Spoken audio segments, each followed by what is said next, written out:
Almost I think हमें silk worm industry वाला जो कोई पॉइंट था वहां से आज स्टार्ट लेना है। बोर्न यूनिवर्सिटी की रिटर्निंग हमने पढ़ ली थी। ब्रोविंग वाला भी पढ़ लिया है। हम काफी आगे वाले पॉइंट पे थे, maybe like this. Check ही करना पड़ेगा, हाँ जी, इससे भी पहले यहाँ से अचीवमेंट्स बारे में। आई थिंक मैंने आपके लास्ट लेक्चर में अबाउट 1% ये पॉइंट करवा दिया था। और मैंने कहा था कि इसके बाद हमारा पीछे वाला पॉइंट जो था ना वो एंथ्रेक्स के हवाले से था। एनिमल डिजीज थी शायद। तो उसमें जो एंथ्रेक्स का उसने वैक्सीनेशन ये पढ़ ली है ना आपने, I am sure. Yes ma'am. जी, थैंक यू। 5, हाँ जी, हम इससे आगे चलेंगे। टू रिटर्न टू हिज इधर गया, to return to Pasteur's achievement by which he is best known to the man in the street. Man in the street मतलब common man, ordinary man. By an investigation into which he was almost forced, sorry कहाँ पहुंच गई मैं, विस विडेलिकेट एक letter term है और इसका मतलब है दैट वाज, या फिर in other words his work on disease. वो इसकी अचीवमेंट जिसकी बिना पर एक कॉमन मैन जो ऑर्डिनरी पॉपुलेशन होती है वो उसको लिए भी पेस्ट का नेम वेल नोन हुआ। वो ये वाली एक डिजीज थी।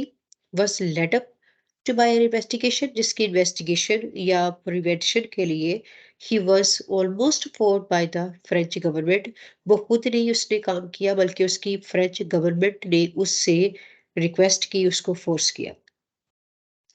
This was the result of a mysterious epidemic. ये कौन सी बीमारी थी? कोई मिस्टीरियस बड़ी एनिग्मेटिक रिडल लाइक एपिडेमिक थी, स्कर्ज थी ऑफ सिल्क वॉर्म डिजीज, जिसको सिल्क वॉर्म डिजीज कहा जाता था। Which for 15 or 16 years had been devastating. I mean destroying, damaging the silk industry in the south of France. France का जो south side का area है वहां पर सबसे ज्यादा जो इम्पोर्टेंट चीफ होम इंडस्ट्री थी वो सिल्क वॉर्म इंडस्ट्री थी। लेकिन कोई लास्ट 15-16 ईयर्स में, यानी 1849 से लेकर अगर मैं 14-15 साल आगे लगाऊं तो ये रफली भी कोई 1865 का टाइम बनता है। ठीक है, 1849 से 1865 इस टाइम में सिल्क वॉर्म इंडस्ट्री जो थी वो बैडली डिस्ट्रॉय हो चुकी थी। नाउ और किस वजह से डिस्ट्रॉय हुई थी? एक एपिडेमिक की वजह से। Now keeping of silk worm was one of the chief home industries of the peasantry, I mean of farmers of the part of France. France के साउथ पे जो फार्मर्स थे, पेजर्स थे, उनके लिए फार्मिंग के अलावा जो चीफ होम इंडस्ट्री थी, उनकी सोर्स ऑफ अर्निंग थी, वो था कीप सिल्क वॉर्म्स की ग्रोथ करना। और ये आप अभी क्या पढ़ने लगे, जो सिल्क फॉर्म वाला है ना, ये एक क्वेश्चन ही होगा। इसमें आपने 3-4 छोटे-छोटे क्वेश्चन करने हैं। सबसे पहले आप क्या पढ़े? Importance of silk industry in France. अभी मैं आपको पढ़ा के रही हूँ कि इसकी इम्पोर्टेंस क्या थी। Practically every family set aside, I mean reserve, keep the best room in the house for the rearing मतलब growing, breeding एंड टेंडिंग कहते हैं टेक केयर को ऑफ सिल्क वर्म्स। प्रैक्टिकली हर एक जो फार्मर्स की फैमिली थी वो अपने घर का सबसे जो बेस्ट लोकेशन का रूम होता था उसमें ये जो सिल्क वर्म्स है इनकी ग्रोथ की जाती थी, इनकी टेक केयर की जाती थी। The women got up even during the night to supply the worms with fresh mulberry leaves। और इवन फीमेल्स को रात के टाइम पे भी उठ उठ के इन सिल्क वर्म्स की डाइट के लिए फ्रेश मलबरी लीव्स जो है वो वहां पर रखने पड़ते थे, and to see that the temperature of the room was just right. और उस रूम का टेम्परेचर भी मॉडरेट रखना होता था, neither too cold not too hot. तो इन चीजों के लिए इवन फीमेल जो है वो रातों को भी उठ उठ कर चेक करती थी। इसका मतलब ये है कि इतनी जैसे बच्चों की केयर की जाती है ना, मदर्स करती है, ऐसे इन सिल्क वर्म्स की केयर की जाती थी। And in that reason the common greeting और मीटिंग अ फ्रेंड। नॉर्मली जब मैं या आप मिलते हैं तो हमारी कॉमन जो ग्रीटिंग या हमारी जो इनिशियल एक्सचेंजिंग ऑफ सेंटेंस होते हैं, वो क्या होते हैं जी, अस्सलाम वालेकुम, वालेकुम सलाम, क्या हाल है, फैमिली में सब कैसे हैं। लेकिन इन इलाकों में क्या होता था कि जब किसी फ्रेंड से मुलाकात होती थी, said to be not how do you do, तो वो एक दूसरे को हाउ आर यू नहीं पूछते थे, but how are your silk worms doing. वो सिल्क वॉर्म्स का, जैसे हम कहते हैं ना आपकी फैमिली वालों का क्या हाल है, तो वैसे सिल्क वॉर्म्स वालों का पूछा था। इतनी ज्यादा ये पॉपुलर और कॉमन होम इंडस्ट्री थी। ये हमने पढ़ा कि इसकी इम्पोर्टेंस कैसी थी। अब हम पढ़ेंगे कि इस होम इंडस्ट्री की जितनी इम्पोर्टेंस थी और जिस तरह लोग इसके लिए अपने घर की बेस्ट लोकेशन रिजर्व करते थे, इसमें प्रॉब्लम कब और कैसे आई। ये एक और क्वेश्चन होगा। Until 1849 the industry had flourished consistently continuously. ये जो इंडस्ट्री थी ये फ्लरिश कर रही थी, प्रोग्रेस कर रही थी अंटिल 1849। लेकिन फिर ऐसा हुआ कि 1849 में द मॉथ्स मॉथ्स कहेंगे वॉर्म्स को, इंसेक्ट्स को, वर अटैक्ड बाय डिजीज। जो सिल्क प्रोड्यूस करने वाले वॉर्म्स या इंसेक्ट थे ना, उन पर एक डिजीज का अटैक हो गया। It was thought at first that the eggs were at fault. At fault और ये at होना चाहिए था, at fault मतलब डिफेक्टिव। पहले तो ये कंसिडर किया गया कि शायद जो एग्स थे ना वो हेल्दी नहीं थे, इन्फेक्शन हो गया था उनमें, इस वजह से ये डिजीज अपीयर हुई है। तो उन्होंने इसका सोल्यूशन क्या निकाला। Fresh ones were brought from other countries. जो नेबरहुड कंट्रीज थी ना, वहां से उन्होंने फ्रेश एग्स मंगवाए, and for one season this cure the disease. और अगली जो जनरेशन थी उसमें डिजीज अपीयर नहीं हुई, but it reappeared in the first generation of descendants of these important worms. वो जो इंपोर्ट किए गए बाहर से मंगवाए गए वर्म्स या इंसेक्ट्स थे, उनके ऑफ स्प्रिंग में नेक्स्ट जनरेशन में बीमारी फिर हमलावर हो गई। एंड सो द इनहेबिटेंट्स या फिर जो लोकल पीपल थे, डिवेलर्स थे, फ्रेंच थे, were driven to import fresh excision. अब ये किसानों को समझ नहीं, उन्होंने हर साल न्यू वॉर्म जो है वो मंगवाना शुरू कर दिए। तो चंद साल तो ऐसे निकल गए, लेकिन फिर एक और कंडीशन आ गई। Soon however the disease spread to neighbouring countries. और सून ये जो डिजीज थी वो नेबरिंग कंट्रीज में भी स्प्रेड हो गई। Until Japan was considered. अच्छा, यहाँ पे ना मेरे पास एक कोई एक आध सेंटेंस ऐसा है जो कि मिस हो गया है। तो मैं उसके लिए जरा अपनी बुक ओपन करके देखूं कि जब मैं पढ़ा रही थी तो ये मेरी सीक्वेंस में कुछ चीजें मिसिंग लग रही थी। अंटिल जापान, कि ये जो जापान था was the only silk producing country. यहाँ तक मैं पहुंचना चाह रही हूँ। कहाँ पे गया।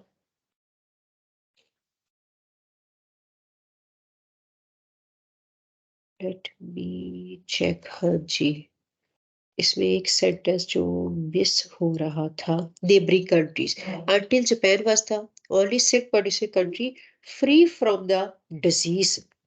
ये वाली लाइन जो है ना वो आगे मिसिंग थी। सिर्फ जापान ही ऐसा रहा जो कि फ्री फ्रॉम डिजीज था। और इसके बाद जो वर्ड आ रहा है ना, this reduced the silk growers. ये जो दिस रिड्यूस्ड है ना, वो भी बीच में कोई एक आध ना सेंटेंस ही बस मिस हुआ है। आगे सिल्क ग्रोवर्स आपको स्क्रीन पे नजर आ रहा होगा। ठीक हो गया। दिस सिचुएशन रिड्यूस्ड, रिड्यूस्ड मतलब कह सकते हैं disappointed the silk growers to disappear. वो डिजेक्शन पे चले गए, डिसअपॉइंटमेंट की तरफ लेकर गई कि पहले तो वो अदर कंट्रीज से मंगवा लेते थे, लेकिन अब क्या किया जाए। सो देयरफॉर ये चीज जो है वो बड़ी पैनिक होगी। And thousands of families were faced ruin। ruin मतलब डिजास्टर। और थाउजेंड्स ऑफ फैमिलीज जो कि जिनका मेजर सोर्स ऑफ अर्निंग था ही सिल्क वॉर्म इंडस्ट्री, जब उनकी इंडस्ट्री गई तो उनको डैमेज या फाइनेंशियल लॉस फेस करना पड़ गया। And things were so serious, और फिर आगे से आगे सिचुएशन ज्यादा सीरियस, ज्यादा डिस्ट्रक्टिव होती गई, दैट इन 1865। ये वो डेट है जिसको आपने याद करना है कि 15-16 साल तक ये जो एपिडेमिक है वो रही थी। कब से कब तक। 1849 से लेकर 1865 तक। और फिर 1865 में क्या हुआ। The government asked Pasteur to investigate the disease. Government की तरफ से एक रिप्रेजेंटेटिव जिसका नाम है रिसर्चर एम डुमास जो था, ये आया मैसेज लेकर कि पेस्टर आप जाके इस बीमारी की इन्वेस्टिगेशन करें। At first he refused. अब पेस्टर जो है वो एक केमिस्ट है, उसकी स्टडी बायोलॉजी नहीं है। तो सबसे पहले तो उसने इनकार ही करना था ना, on the ground of the reason that he was a chemist and not a naturalist. वो एक नेचुरलिस्ट, एक बायोलॉजिस्ट नहीं था। बायोलॉजी की एक ब्रांच है नेचुरलिस्ट, ठीक है? तो कहता मैंने तो कभी बायो पढ़ी नहीं and had never touched a silk worm in his life. और मैंने तो कभी किसी सिल्क वॉर्म को टच तक नहीं किया। But he pleated ignorance in when. लेकिन ये जो उसके प्लीटेड में आर्ग्यूमेंट्स थे, इग्नोरेंस मतलब अनअवेयरनेस में, इन वेन, वो यूजलेस रहे। क्योंकि जो रिप्रेजेंटेटिव आया है, एम डुमास, उसने कहा so much the better, who bore the message from the government. ये एम डुमास कौन है? हु बोर, बोर मतलब कन्वे, इसने कन्वे किया था मैसेज गवर्नमेंट का। उसने कहा so much the better mister Pasteur, you will only have the ideas which come to you from your own observation. कि आपको क्या फर्क पड़ता है कि आपने बायो पढ़ी है या नहीं पढ़ी है, आप नेचुरलिस्ट है या केमिस्ट है। आप तो हमेशा चीजों की इन्वेस्टिगेशन अपनी पर्सनल ऑब्जर्वेशन से करते हैं। तो चूंकि आप पर्सनली ऑब्जर्व करके चीजों को टैकल करते हैं, इस वजह से आपको प्रीवियस रिसर्च कहाँ पे है इसका तो कोई लिंक ही नहीं है। तो इस वजह से आपसे रिक्वेस्ट की जा रही है कि आप जाएं और इस डिजीज की इन्वेस्टिगेशन करें। अब पॉइंट उसका सॉलिड ही था। तो एक तो ये पॉइंट हो गया। दूसरा क्या था? दिस कपल्ड, कपल हमेशा आप दो को कहते हैं। तो सेकंड पॉइंट उसमें क्या मिला? With his sympathy. हिज मतलब पेस्टर। पेस्टर बड़ा काइंड सोल मैन था, बड़ा काइंड हार्टेड था, बड़ा पैट्रियोटिक था। अपने कंट्री के लिए, अपनी नेशन के लिए वो कुछ भी करना चाहता था। तो उसकी ये जो सिंपथी थी, ये जो कंपैशन था, ये जो काइंड फीलिंग्स थी for the people of the devastated region, वो जो बैडली डिस्ट्रॉयड एरियाज थे, जहाँ पे किसान जो है वो भूखों मर रहे थे, उनकी फैमिलीज पॉवर्टी से सफर कर रही थी, उन्हीं के साथ सिंपथी भी कंबाइन हो गई, कपल्ड हो गई। तो एक तो गवर्नमेंट की रिक्वेस्ट, पैट्रियोटिक पर्सन इनकार नहीं कर पा रहा, और दूसरी सिंपथी फॉर द पीपल।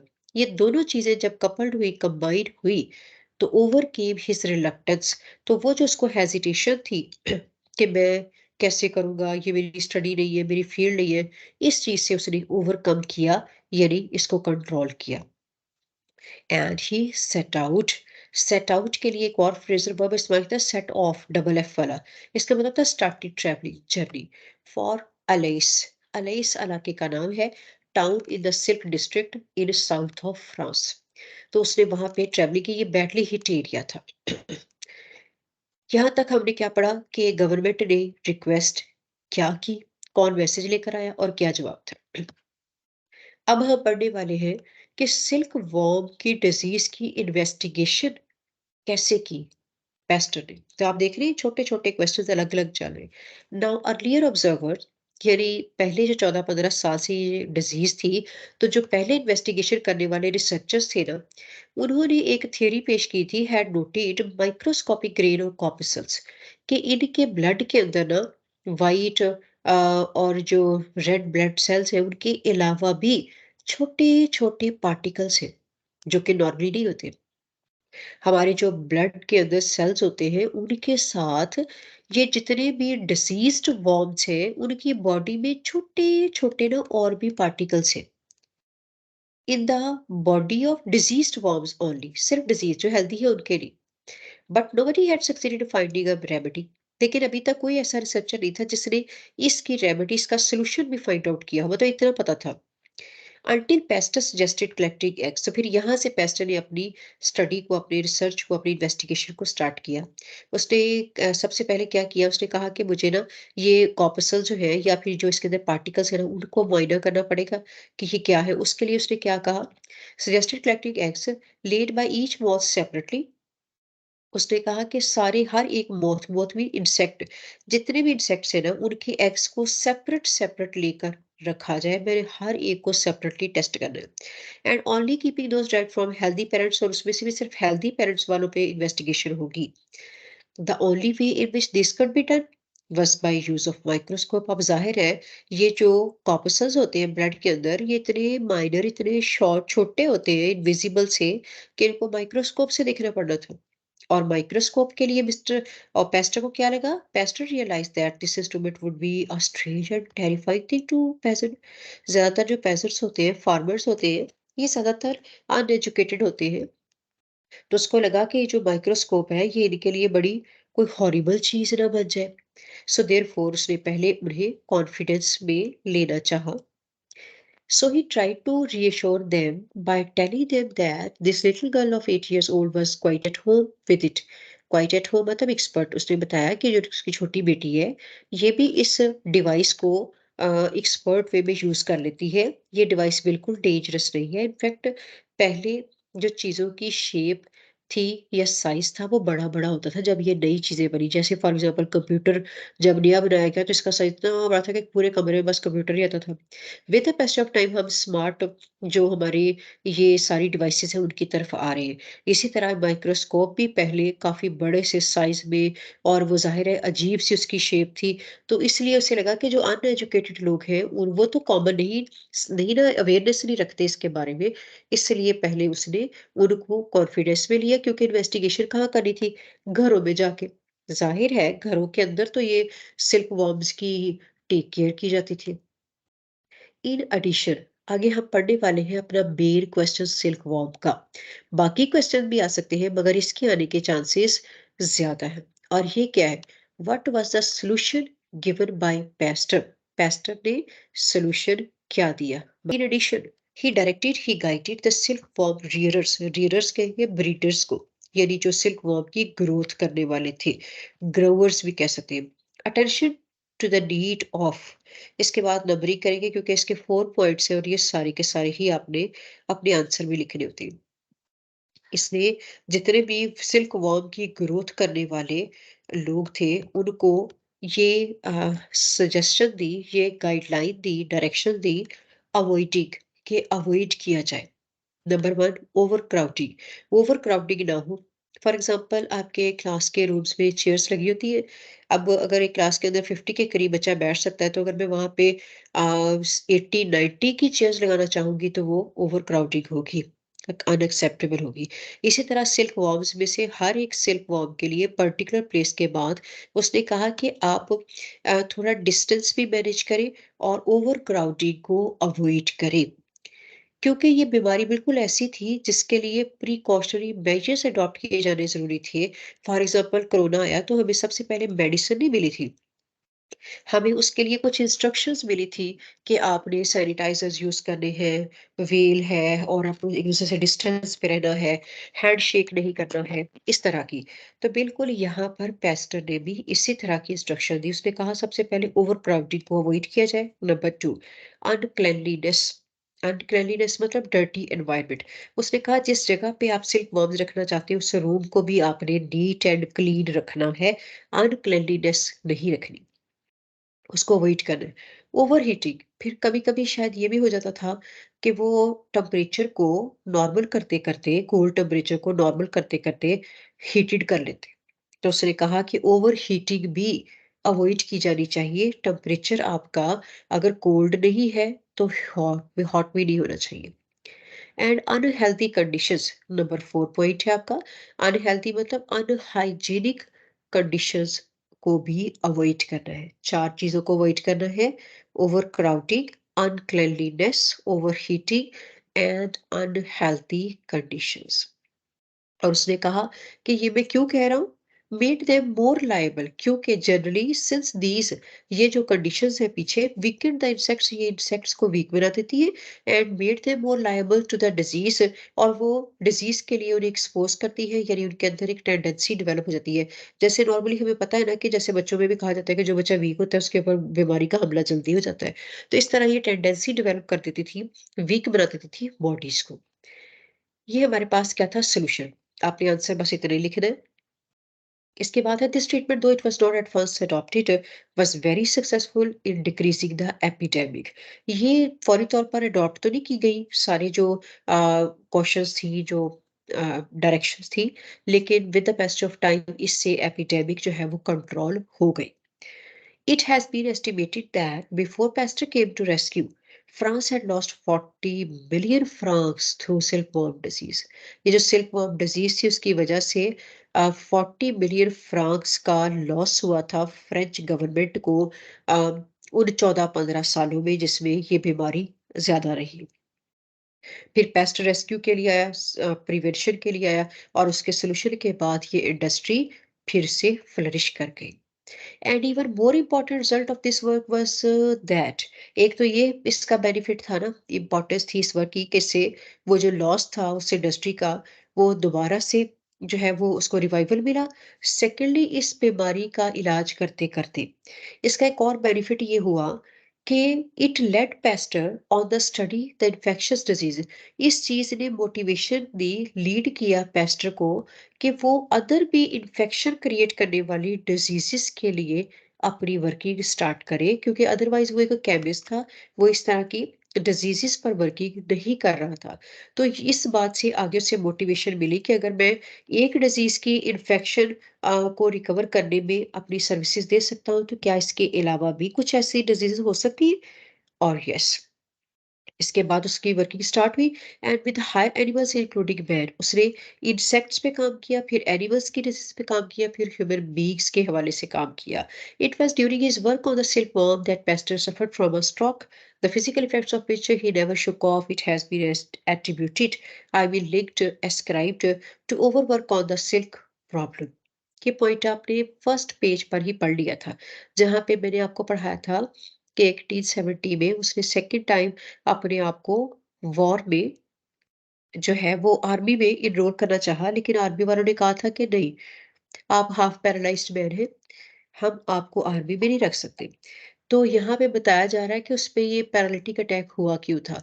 असल में वो चूँकि ज़ाहिर है एक बायोलॉजिस्ट नहीं था, उसको ज़्यादा चीज़ों का पता नहीं था। जब उसे गवर्नमेंट ने पुश किया कि वो सिल्क वर्म्स पे काम करे 1865 में, तो ये 1868 में जब वहाँ पे कोई इन्वेस्टिगेशन अभी उसकी चल रही थी, तो वो जो वर्म्स थे ना, उनसे इन्फेक्शन इससे खुद भी हो गया, और उस इन्फेक्शन की वजह से इस पर पैरालिटिक अटैक हुए थे।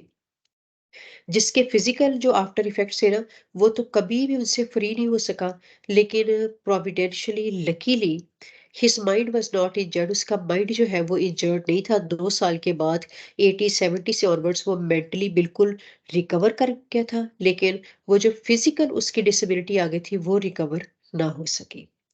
तो ये भी एक पॉइंट हो सकता है। आगे हम पढ़ेंगे एंथ्रेक्स के हवाले से। Anthrax, yes. And in 1877, at the age of 55, he began to study on the cattle disease named anthrax.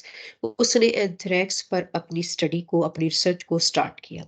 Anthrax को कैटल डिजीज भी कहते हैं, इसको एनिमल डिजीज भी कहते हैं। इस पे काम कब स्टार्ट किया? 1877 में। It had already been suggested that this was due to a germ, and Pasteur finally proved the truth of this theory. पिछले जो बायोलॉजिस्ट थे, नेचुरलिस्ट थे, उन्होंने एक थ्योरी पेश की थी कि जो एंथ्रेक्स की बीमारी है ना, ये भी एक जर्म की वजह से है। लेकिन इस पे प्रैक्टिकली किसी ने काम नहीं किया था।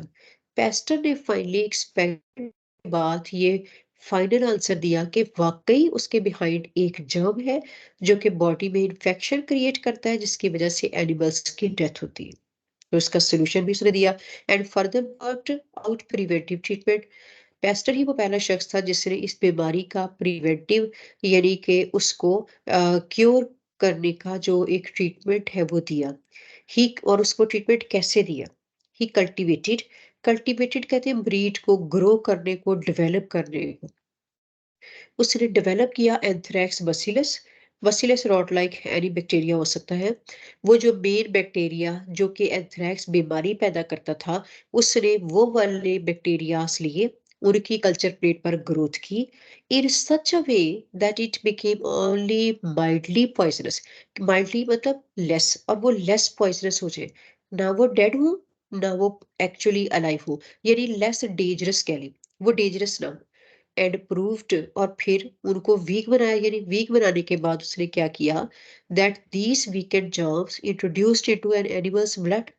उसने इनको एनिमल के ब्लड में इंजेक्ट किया, give rise to only slight symptoms of anthrax, जिससे एंथ्रेक्स के स्लाइट यानी माइल्ड सिम्टम्स अपीयर हुए, and protected the animal from taking the deadly form. Much in same way as vaccination prevent smallpox. बिल्कुल ऐसे ही जैसे छोटे babies को, बच्चों को इंजेक्शन लगवाए जाते हैं, जैसे ही उनको इंजेक्शन लगाया जाता है किसी खास बीमारी का, उनके होते हैं ना पूरे के पूरे कोर्सेज होते हैं साल 1.5 साल तक। तो उसमें जैसे ही बच्चे को जिस दिन इंजेक्शन लगता है उसके बाद उसको रात और अगला दिन बुखार रहता है, 24 घंटे के बाद वो खत्म होता है। ऐसे ही जब उसने एंथ्रेक्स बसीलस को वीक बनाया कि वो लेस पॉइजनस हो जाए, उसके बाद उसने उसकी डोज एक एनिमल के ब्लड में इंजेक्ट कर दी। उसका रिजल्ट क्या निकला कि एंथ्रेक्स बीमारी के स्लाइट सिम्टम्स उस एनिमल की बॉडी में अपीयर हुए, और देन बॉडी जो थी वो रिकवर कर गई। किसी डेडली अटैक की सूरत में भी उसकी बॉडी इतनी स्ट्रांग हो गई थी कि वो बाद में रेजिस्ट कर सकती थी। This protected treatment has safeguarded millions of sheep and cattle from the disease, और इससे भी million of sheep and cattle की लाइफ जो है वो सिक्योर बना दी गई। तो एंथ्रेक्स पर भी क्वेश्चन हमारा आ सकता है, यानी पहले उसने इंसेक्ट्स पे काम किया, फिर एनिमल्स पे, और नेक्स्ट अब हम पढ़ेंगे ह्यूमन बीइंग्स की डिसीज। लेकिन उससे पहले एक छोटी-सी रिपोर्ट है इसकी इसी एक्टिविटी के हवाले से। Reports from France and Hungary show that on many forms the death rate from anthrax has fallen from 10% to 1% amongst sheep and from 5% to less than 1% among cattle। इस पे कोई क्वेश्चन नहीं है, जस्ट उसका एक सर्वे रिपोर्ट दी गई है। Next paragraph, next important question, और ये है पियुआ पैरल फीवर के हवाले से। ठीक है, ये यहाँ पे नाम लिखा हुआ है पियुआ पैरल फीवर। ये किस में होता है? फीमेल्स में होता था। कब होता था? ड्यूरिंग प्रेगनेंसी केस, बेबीज की बर्थ के दौरान। चेक करते हैं इसे। And this bring us to the next stage of Pasteur's work that on human disease. उसने ह्यूमन बींग्स की डिजीज पर अपनी वर्किंग स्टार्ट की। Overcoming his dislike of seeing suffering, he visited hospital. वैसे तो वो हॉस्पिटल में जाना पसंद नहीं करता था, वो लोगों को पेन में, स्ट्रेस में नहीं देख सकता था, लेकिन इन डिजीजेस की जो है वो रिकवरी के लिए, इनके सोल्यूशन के लिए उसने हॉस्पिटल्स का विजिट किया। Collecting infectious matter from patients, different patients की बॉडी से जो उनका इन्फेक्टेड बॉडी पार्ट होता था उसका कुछ ना कुछ वो सब्सटेंस मटेरियल लेता। एग्जामिनिंग इट माइक्रोस्कोपिकली, उसे अंडर माइक्रोस्कोप पहले एनालाइज करता कि ये इन्फेक्शन किस जर्म की वजह से है। आइडेंटिफाई द जर्म, फिर उस जर्म को वो आइडेंटिफाई करता, associated I mean linked connected with the various disease. और इस तरह उसने बहुत सारी वेरियस डिजीज पे काम किया, इंक्लूडिंग, इंक्लूडिंग के आगे आप लगाएंगे एट द टाइम, उस वक्त द मैटरनिटी हॉस्पिटल्स, जो ये मैटरनिटी हॉस्पिटल्स होते हैं, were devastated destroyed by puerperal fever in every country. International level पर डिफरेंट कंट्रीज में जैसे ही प्रेगनेंसी के दौरान एक फीमेल का ऑपरेट किया जाता था तो पुआपेरल फीवर की वजह से अक्सर डेथ होती थी मदर की। And an appalling number of horrifying number of women died from the disease। ये इतना हॉरिफाइंग एक पिक्चर बन गई थी। जाहिर है बेबी की बर्थ होती थी, मोस्ट प्रोबब्ली मदर्स की डेथ होती थी, लेकिन इन मेनी केसेस मदर और बेबी दोनों की एट द स्पॉट डेथ होती थी, और पता नहीं चलता था कि वजह क्या बनी। तो हम इसकी वजह को अपने अगले लेक्चर में स्टार्ट करेंगे।